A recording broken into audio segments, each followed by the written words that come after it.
My roommate not only took my scholarship, but also waved the failing exam paper in front of my face, saying, "What's the point of getting good grades? My father is a school trustee. Forget about the scholarship. Even if you get into Harvard or Yale, you'll still have to give way to me." I went to talk to the teacher about this, but she just dismissed me casually. As soon as I left, my roommate dragged me into the school toilet. She injured my right hand and threw my school bag down the drain. She said viciously, "You poor orphan with no parents. How dare you go against me?" I cried as I grabbed my school bag back, holding it close to my chest. Inside the bag was the honor my parents had earned with their lives. My roommate, Olivia, was handing out red envelopes in the dormitory. When she saw me, she gave a sinister smile. "Emily, even if you're top of the class, you still can't get the scholarship. I told you so. During the exam, I let you copy my answers, but you didn't appreciate it. Now you see, this is what happens when you go against me." I clutched the faded corner of my shirt.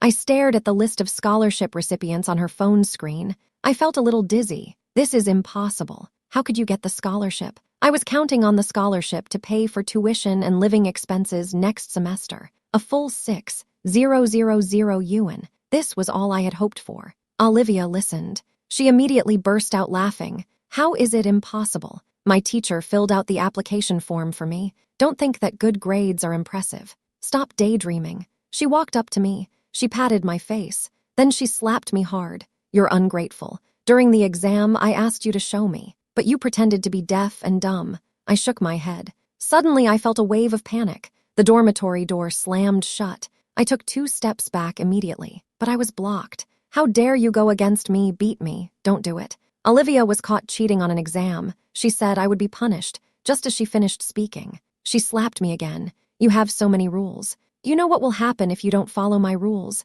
I quickly covered my head. Olivia was still not satisfied after a flurry of punches and kicks. It wasn't until her roommate pulled her back that she said, "Forget it, Olivia. Don't bother with her. We'll get the scholarship this time. Let's go somewhere." Olivia replied with a smile, "Let's go to the New York bar. I heard that there are some really handsome guys there, very stylish. But what about the dorm curfew? What's the big deal? Just take a leave of absence." Olivia said nonchalantly. I lay on the ground. My whole body ached. It took a while to slowly recover. I stood up silently. I took the medicated oil out of the drawer. I was about to apply it, but Olivia slapped it away. "What's this smell? It stinks. Are you deliberately not letting us stay here?" I coughed twice. "Hurry up and explain." "It's nothing else. It's medicated oil. I use it to apply medicine to wounds." "Medicine oil? You said I hurt you." No, I fell." Her eyes hardened. She immediately stepped forward and grabbed my chin. She said, "Drink the medicine oil.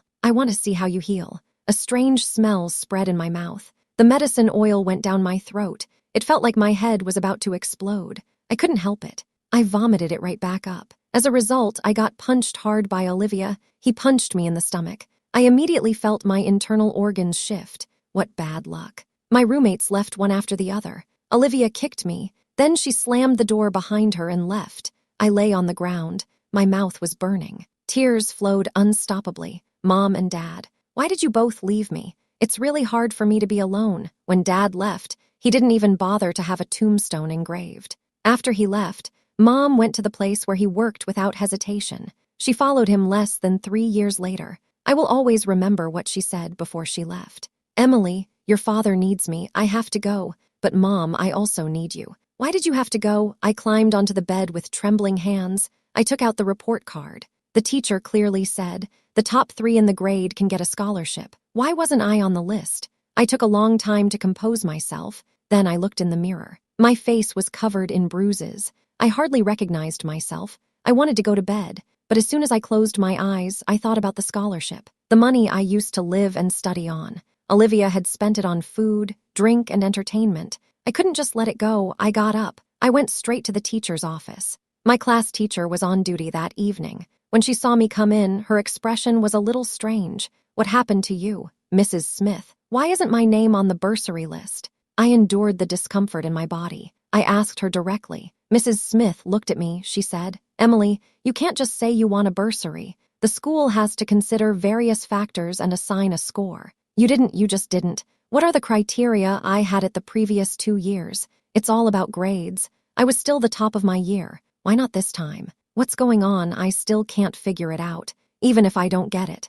Olivia doesn't deserve it. She failed every subject. How can she be chosen? Mrs. Smith, you have to give me an explanation. Mrs. Smith listened and sneered. Explain, Emily. The assessment criteria is just that. It's not just about grades. It's also about popularity. You don't need me to tell you how unpopular you are. After hearing her words, I almost laughed out loud. When did the scholarships at our school ever depend on popularity? Shouldn't it be based on the rate of advancement to higher education? Emily, the list for this scholarship has already been finalized. It can't be changed anymore. She patted my shoulder and let me go. I was filled with anger. My fists were clenched tightly. Then I said, Mrs. Smith, change my dorm room for me. Change dorm rooms. Emily, you're not doing the right thing. The school has deliberately arranged for you to live with students from well-off families. This is to take care of you. Instead of getting along with your classmates, you want to change your room. You can't. But they keep bullying me. I lifted up my shirt with tears in my eyes. Mrs. Smith, look, I'm covered in bruises and swellings. Some places have even turned black. Mrs. Smith was very surprised when she saw it. Then it seemed that she thought of something. She glared at me and said, Emily, you need to think about it. Why did they hit you and not anyone else? You're still young. Don't be so lonely. Just go back if you're fine. I turned around and asked them. Without saying a word, she pushed me out of the office. I stood in the corridor. The dim light shone on me. My shadow was stretched very long. I was all alone. Soon the darkness swallowed my shadow. My eyes were wet. I gritted my teeth. I had to go back to my dormitory first. After reviewing my homework, I couldn't go to sleep yet. Every night Olivia asked me to wash her feet. If she didn't come back, I couldn't sleep. Otherwise I would suffer. But tonight, when the dormitory locked the door at midnight, they still hadn't returned. I couldn't hold on any longer. My body was hurting again. I had to go to sleep first. That night, nothing happened. Early the next morning, I went to the classroom for morning study. As soon as I left the dormitory, I was surrounded by a group of people. The leader was Olivia. She told someone to drag me to the toilet. My heart tightened. She gave me a shove. I almost couldn't stand. I heard that you still want to change dormitories. Emily, don't be ungrateful, even if you change people. I can still fix you. I kept backing up until I leaned against the wall in the corner. Olivia's henchmen had chased away all the students who had gone to the toilet. Olivia snatched my school bag away from me. I shouted anxiously, "Give it back to me," but he asked in return, "Give it back to you, nerd. Do you dare to complain in the future?" Olivia, don't think that your father is a school director and you are something. My words made her laugh out loud. Hey, you dare to threaten me. Come here. Give her a mouthwash. Let her learn her lesson. As soon as she finished talking, her lackey kicked me down. He pushed my head into the cesspool. He stamped on the back of my head with his shoe. The stench made me want to vomit. Hold her down for me. Don't let her move. You're so poor, and you still want to compete with me. Forget about the scholarship. Even if you get into Harvard or Yale, that place is mine. Hearing this, my heart tightened. I froze. Olivia burst out laughing. Olivia, you think you can get into this private high school because you're good at something. My family has a lot of money. We can get whatever we want. A child without a father or a mother dares to compete with me. She once again pressed her foot on my head, pressing down hard. A sudden surge of anger welled up in my heart. I don't know where I got the strength from. I pushed her away violently. Olivia jumped up in anger. She shouted, "Hold her down!" In the blink of an eye. Several people rushed up and pinned me to the ground. How dare you resist? I'll show you. With a crunch. My right arm was broken. Intense pain shot through me. The bone protruded, twisted at a strange angle. I was so in pain that I could hardly speak. Olivia sneered. She unzipped my school bag and emptied its contents into the cesspit. You defied me. I couldn't stop it in time. With a crash, the badges in my bag fell in. No, I rushed forward, enduring the pain. I grabbed the badges with my left hand. The people nearby immediately made disgusted faces. Oh my God, Olivia. She's got it. This thing is really bad. Let's go. What bad luck. Olivia covered her nose. She looked disgusted. I took out the badges. I rinsed them carefully. The light on the badges made me cry. I was covered in stains. Holding the badges, I staggered out. I happened to meet the headmaster and the school director, Mr. Johnson. They both looked surprised when they saw me. After asking about the situation, Mr. Johnson looked at me with a half smile on his face and said, "You are Emily. Do you have any evidence you were jealous of my daughter getting a scholarship? You deliberately broke your arm to frame her." I really doubt that a student like you has any reason to stay here. Hearing this, the headmaster immediately said, "Don't worry, we will deal with her." Emily apologized quickly. I felt a pang of sadness. Is there no place for reason in this world? I clenched my fists. The badge in my pocket was digging into my skin. My eyes suddenly went red. If you won't admit your fault, then don't come to class anymore. When will you apologize? When will you come back? Seeing Olivia and Mr. Johnson's smug smiles, I couldn't hold back anymore. When my parents died, their colleagues came to visit me. They told me personally, "Emily, their honor will always be with you. You should be proud of them." Now, I don't care about the honors anymore. I just want my parents to be by my side. With them around, these people wouldn't dare bully me. Olivia has been bullying me for 3 years. It's useless to call the police. The police simply told me to leave them alone, but how dare I do that? It's them who never let me go. At this point, Olivia pretended to be nice and said, "Emily, we are classmates. I won't hold it against you." With this performance, made me look like the victim who doesn't know how to behave. I couldn't take it anymore. With my injured arm, I turned around and ran. I ran for a long time. Finally, I saw the national emblem on the building. I stumbled over to it, but I was stopped by the sentry. "Comrade, stop. What are you doing?" My legs gave way. I fell to my knees. Holding the emblem in my hands, I cried out, "I don't want any of these honors. Just let my parents come back." I dropped the badge. It clattered to the ground.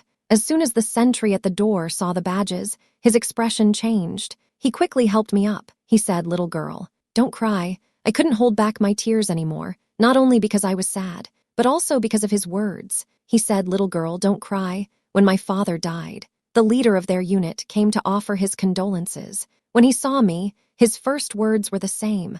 I couldn't hold back then. I cried in my mother's arms. Later, when my mother died, I still couldn't hold back my tears. And now I heard those words again. I really couldn't control myself. Seeing this, he quickly ran back inside. A moment later, several people came out. Seeing their nervous faces, I recognized them. They had all come to my house when my father died. Uncle Michael was my father's superior. As soon as he saw me, he froze. He hurried over and asked, "You're Emily, right?"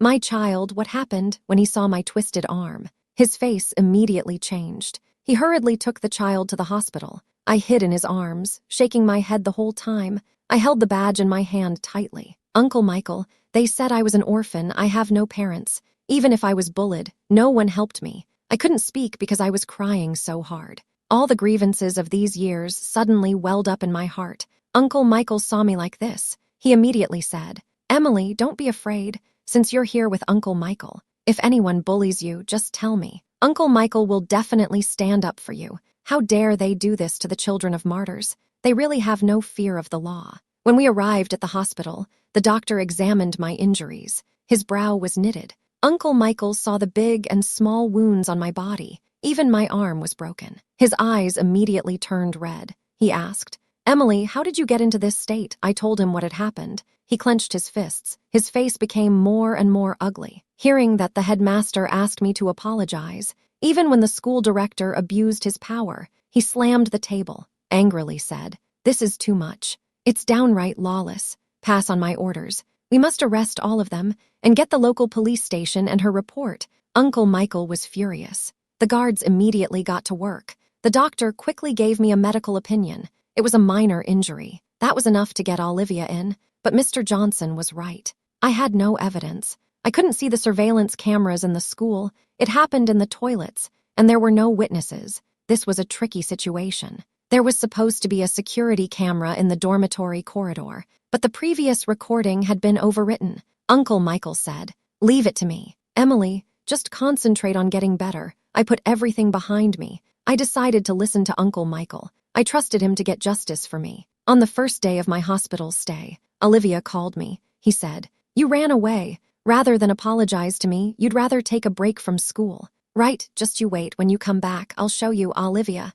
I did nothing wrong. You're the one who's wrong. You bullied me for 3 years, stole my allowance, and beat me up many times, all because you have a powerful father. But you'll soon get your comeuppance." Olivia was furious. "How dare you say that to me? Just wait. When I find you, I won't let you off the hook." I hung up without saying a word. I knew Olivia would come looking for me, but I didn't expect her to be so quick. On the 3rd day of my hospital stay, Olivia came to visit. She was accompanied by her father, Mr. Johnson, and the headmaster. The two of them greeted me. Their attitudes were completely different. Olivia's face was a little swollen and red. It was obvious that she had been beaten. I was very surprised. I didn't think she would get beaten up too. When Mr. Johnson saw me, there was no smile on his face. He said, "Young lady, you're quite something. You should have told me you had connections." Olivia apologized to her at once. Our family's business depends on those important people. Olivia looked at me unhappy. She told me to apologize to her.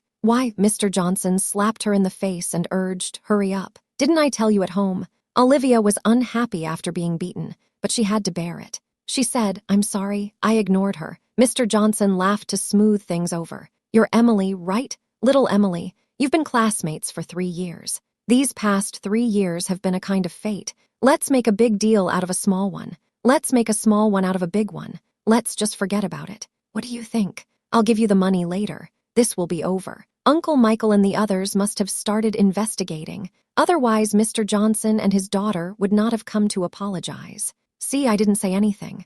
Mr. Johnson took an envelope out of his pocket. He said, "Emily, you're still young. This time it was Olivia's fault. Don't worry. She won't dare do it again." Your headmaster also nodded his head. "The scholarship is still yours." The headmaster immediately nodded and said, "Yes, the scholarship is yours. You are the top of your year. You deserve it." Mrs. Smith also smiled and agreed. "That's right. The school has taken your situation into consideration. We have arranged a dormitory room for you. Do you think that's okay?" Hearing this, I was a little surprised. All the requests I had made before had been fulfilled this time, but I didn't feel grateful at all. Instead, I found their appearance disgusting. Seeing that I didn't say anything, Olivia couldn't hold back any longer. "I told you she wasn't a nice person. What are you afraid of, in my opinion? Why don't we just cripple her and see if she dares to tell on us?" Hearing Mr. Johnson's words, Olivia shot him a defiant glare. Mr. Johnson shouted sternly, "Stop it." The headmaster saw this and gently patted Olivia on the shoulder and pulled her aside to comfort her.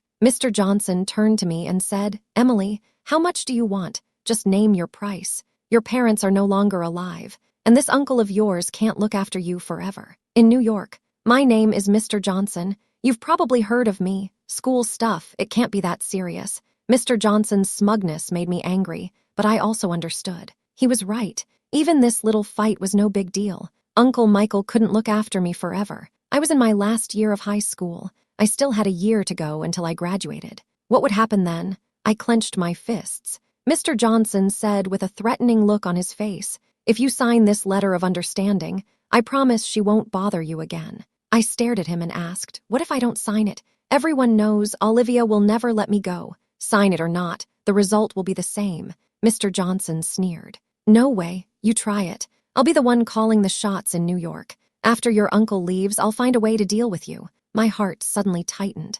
Mr. Johnson looked impatient. He thrust the pen into my hand. "Sign it." I clutched the quilt, without saying a word, but my eyes were full of defiance. After a long time, I finally picked up the pen under their watchful gaze. I was about to sign. Suddenly, the door to the ward was flung open. "We are not reconciled." It was Uncle Michael. He pushed open the door. Behind him were several guards. As soon as he saw him, Mr. Johnson's face immediately turned pale with fear. The headmaster and Mrs. Smith stood to one side. Neither of them said a word. Olivia didn't say a word either this time. She looked like a scared little quail. Uncle Michael walked in front of me to protect me. He said to Mr. Johnson, "You're Mr. Johnson from the Johnson Group, right?" Mr. Johnson spoke angrily. "You people bullied a child. How dare you dare to touch the family of a martyr? I think you are too ignorant of your own situation. Take them all away, including this woman." He pointed at Olivia. "You beat someone to a minor injury,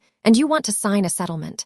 Uncle Michael took the settlement and tore it into pieces in a few moves. He said to them, "Listen carefully. This matter will be handled by our military region. No one else is allowed to interfere. You will also be subject to investigation. Take them all away." Everyone in the ward was arrested. Olivia and Mr. Johnson looked at me in horror. She hadn't expected to be taken away so quickly. Meanwhile, the bullying of the martyr's family came to light. That day, I ran to the gate of the military compound and knelt down. I was filmed. My tears also attracted the attention of passers-by. After someone reported it, my identity was quickly revealed. Emily, top of the class, had her scholarship taken away by the bully. She was also beaten up. Olivia is the daughter of the Johnson group. She bullies everyone at school. No one dares to mess with her. But this time she met her match. If Emily hadn't kept her cool, she wouldn't have been able to bully people for 3 years. Her arm was broken. The Johnson group is ruthless. They even dared to target the family of a martyr. The child's parents are gone. She's an orphan. My experience quickly sparked heated debate online. Netizens were shocked. Everyone expressed strong feelings of anger. People called for this matter to be dealt with seriously. When Uncle Michael told me, I knew it wasn't as simple as it seemed. I'm an orphan. From the Civil Affairs Bureau to the Neighborhood Committee, they know my situation very well. But ever since I entered this high school, I've been bullied many times. The local police station has done nothing. Although the Johnsons are powerful and influential, I'm the orphan of a martyr. The police station didn't stand by me either. They have let me down time and time again. Now, even if the truth comes out, they will have an explanation. I don't hold out much hope. I look at Uncle Michael and ask cautiously, Uncle Michael, they will only be locked up for a few days. I might as well sign it. That way they won't come to my house and cause trouble in the future. Uncle Michael is shocked. Emily, they even came to the house and beat you, I nod. During the summer vacation I worked part-time. When I got home, I found her tearing down my house's door panels. She also threw my quilts and clothes into the sewers. Did you call the police? Yes. She said she did it by accident. She was joking. The police let her go home. I lowered my head after I finished speaking. Olivia has always been domineering. She has connections at school and in society. I am no match for her. Uncle Michael patted my shoulder. He said in a serious tone, Emily, you have suffered. This time, the person who hurt you will definitely not have a happy ending. Trust us. I looked at him. His eyes were very determined, just like my parents. I couldn't help but nod. Uncle Michael, I believe you. I also believe in light.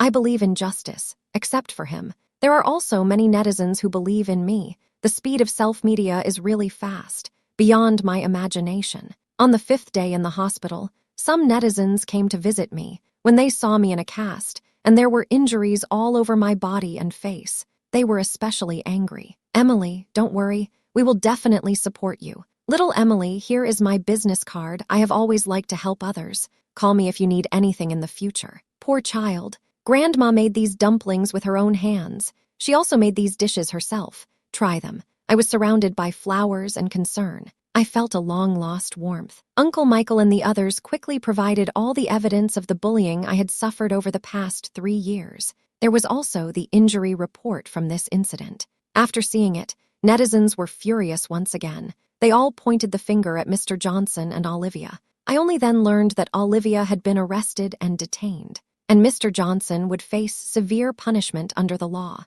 Netizens spontaneously organized themselves to boycott the Johnson Group. A number of companies owned by Mr. Johnson were investigated. Over the years, Mr. Johnson had relied on his family's wealth, has committed many crimes. He doesn't care about other people's lives at all. Now, many people have reported him in real name. All the evidence of his crimes has been submitted. Uncle Michael said, when I recover, transfer me to a public school. The scholarship I'm owed will be paid back. In addition, I will also receive a subsidy for school. My monthly living expenses will also be paid to me on time. In the past, I was also able to receive living subsidies, but I had to go through the approval process at the street community level. Every year, I had to make many trips to get the money. Now it's different. With Uncle Michael's help, I don't have to go anywhere. The money is quickly transferred to my account. On the day I was discharged from the hospital, Uncle Michael personally took me home. I met many old friends I hadn't seen for a long time. When I went out to do errands, the people who used to roll their eyes at me now smiled at me. When you're in a high position, the people around you become friendly. Because I have Uncle Michael to protect me, that's why they smile at me. I took the opportunity to smile back and said, Uncle Michael, when I went to do some errands before, they said I had to wait in line, but I don't have to wait in line now. Do I? Hearing me ask, several leaders in the community hurriedly answered, no need to wait. No need to wait. Your business will be handled with priority. Uncle Michael patted my head and said, don't worry, just follow the rules. No one will give you trouble. Everyone Uncle Michael looked at acted cautiously. I found it quite amusing watching them. They were nervous, but they were worried about Uncle Michael. They were afraid of being investigated. But if they had done nothing wrong, they didn't need to be afraid. Uncle Michael sensed my emotions. He patted my back gently until I sat at home. Uncle Michael said with emotion, "When your parents entrusted you to me, they only asked for one thing, that you learn to be independent and live your own life. They left. Your relatives didn't have your best interests at heart. That's why they sent you to boarding school. Little did they know that you would suffer so much at school. My boy, remember, the army is your home. No matter what difficulties you encounter in the future, you can always come to me. Even if I'm not there, it's okay. You can ask anyone in the unit for help. Your parents are in heaven. They will also watch you take each step forward." Well, I understand, Uncle Michael. You are so busy at work. You can't break the rules for me. I understand. You have internal regulations. I will take care of myself. Uncle Michael was moved by my understanding. He patted my shoulder and looked at me carefully. The community director said on the spot, "Don't worry, leader. We have already paired up with Emily. We will report on his situation on time. If you need anything in the future, just come to the community. We'll help." Uncle Michael said seriously, "That's right. We'll come every week from now on." Uncle Michael told me, those who had been difficult for me before, this time he wouldn't let them off lightly. He also helped me with the transfer. I went to my new school with a bandage. The homeroom teacher was a middle-aged woman in her 40s. She didn't smile a lot, but her eyes were gentle when she looked at me. That made me feel at ease. The other students weren't particularly welcoming when I arrived, but at least they didn't look at me strangely. My new roommate was a cheerful girl. As soon as she saw me, she said, "I know you. You're famous. You're Emily, the orphan of the martyr, aren't you? Let me tell you something. My father is a policeman. I'll protect you from now on. No one will bully you here. Just tell me. I'll definitely stand up for you." "Sophia, you stop it. You're still helping her out. I haven't told your father about the results of the monthly exam yet. I'll ask him to come to school later." Sophia immediately burst into tears. "Teacher, please don't. The belt hurts too much. I can't stand it." The students laughed. I was also infected by this relaxed and happy atmosphere. I felt at ease in class. Uncle Michael was right. He really helped me get rid of those people. The first month after I was discharged from the hospital, I took the monthly exam. Even though my right hand was broken, I could still answer the questions with my left hand. I still ranked first in my year group. Sophia shouted with excitement. She felt like she had found a treasure. She insisted that I be her roommate forever. Uncle Michael was very happy to hear this. My homeroom teacher also reported my results to him. He came to my house specially. He prepared a sumptuous meal. He also brought some good news. Mr. Johnson's family was arrested. It turns out that Mr. Johnson's company has been cheating on taxes, and the suspicion that he had hired someone to injure someone else has also been cleared up. He will definitely be sentenced to a heavy punishment this time. Olivia will have to serve at least 3 to 5 years in prison. Your former principal and homeroom teacher were also arrested for taking bribes. This time, the Education Bureau has been investigated from top to bottom. Even several policemen in this district have been sent to jail. Emily, are you relieved this time? I nodded vigorously. I really didn't expect Uncle Michael to still remember this. Before, I was probably just too disappointed. I wasn't interested in anyone. I didn't believe a word Uncle Michael said. But now what he said convinced me that he really was trying to help me. "You've changed schools. How are you getting along?" "Well, it's pretty good. My classmates and teachers are very nice to me. They don't treat me differently just because I'm the orphan of a martyr. On the contrary, we get along really well."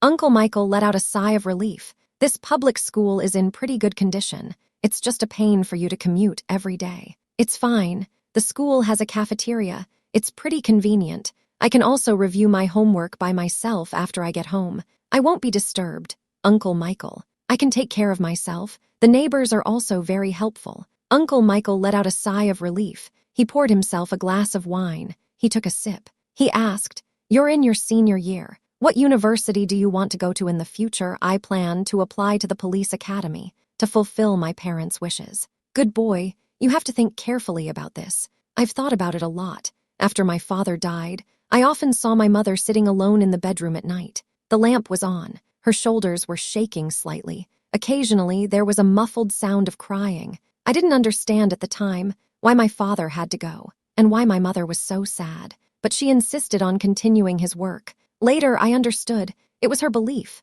My mom told me, "Emily, your father's greatest wish was to stop those bad guys from hurting other people. Mom can't let his efforts go to waste. Otherwise, your father's sacrifice would be a waste. Later, Mom also left. I often went into their room. I saw the diary she left me. Later, I learned that after being police officers for a few years, my parents transferred to the army. Protecting the country and its people is their responsibility. Since they became soldiers, they are no longer just my parents. They are also protectors of everyone, so I decided I will follow in their footsteps and take one step at a time. One day, I will also join them and work towards the same goal. Uncle Michael patted my shoulder with emotion and said nothing. I smiled and said, Uncle Michael, don't worry. I will definitely fulfill my parents' last wish and restart the police siren. This time I will protect myself properly. Uncle Michael remained silent. Before leaving, he said one thing. Emily, protect yourself. Uncle Michael has confidence in you. Your father was a hero. You are not bad either. I know I am not bad. My parents raised me. When I was young, my father often carried me on his shoulders and let me wear his police badge. He said, Emily, Dad doesn't have much hope. I just hope you can grow up safe and healthy. All the difficulties have your parents help you carry. You just need to grow up peacefully. Now, I can also tell my father I will grow up healthy and safe, and I will also become a man like him. 1 year later, I took the college entrance exam. Uncle Michael came specially to see me off. After the exam, I estimated my score. I felt that I would be fine. My classmates asked me which school to apply to. I directly chose the police academy. I always had this belief. My father also graduated from that school. Now it was my turn. I certainly couldn't back down. Uncle Michael saw my admission notice. He called his old comrades. Everyone looked at my notice. They even cried. Uncle Michael handed me a thick envelope. He said, This is from all of us. Emily, I know you won't need much money over there, but this is just a little something from your uncle. I'm happy for your parents. I took the money with tears in my eyes. At university, I trained hard every day. My father had said, if you're going to do something, you have to do it the best you can, no matter what. I couldn't let her down. After graduation, I was successfully assigned to a unit and inherited my father's police badge. I became an honorable people's police officer. When Uncle Michael heard the news, he drove all the way to see me. He said, Emily, you're really something. I made it. The badge made me realize I was always a good daughter to my parents. After 4 years on the job, I encountered Olivia while arresting a criminal. My colleague and I were about to subdue the suspect when Olivia suddenly ran away. I immediately gave chase. I tackled her with a flying leap. She tried to resist, but I quickly brought her to the ground. By the time backup arrived, Olivia was cuffed as well. When she looked back, she saw me. She froze. I froze too. I never expected Olivia didn't take the college entrance exam after being released from prison. She never got the chance to study, and she even became a suspect. I put her in the police car. Olivia sneered, Emily, you've really come a long way. In this uniform, you even dare to arrest me. Behave yourself without your father's protection. How dare you be so arrogant when we go in there? Fess up, I shouted at her. She was so scared that she couldn't speak. A flash of panic crossed her eyes. Time changed everything. She was no longer the rich girl, and I was no longer the weakling she bullied. She confessed soon after entering the room. She was sentenced to 10 years in prison for suspected fraud. Looking at her lonely back, I recalled what happened 8 years ago. Now, I can finally let go of the past completely. I will take good care of myself. I will stay the course towards my original goal.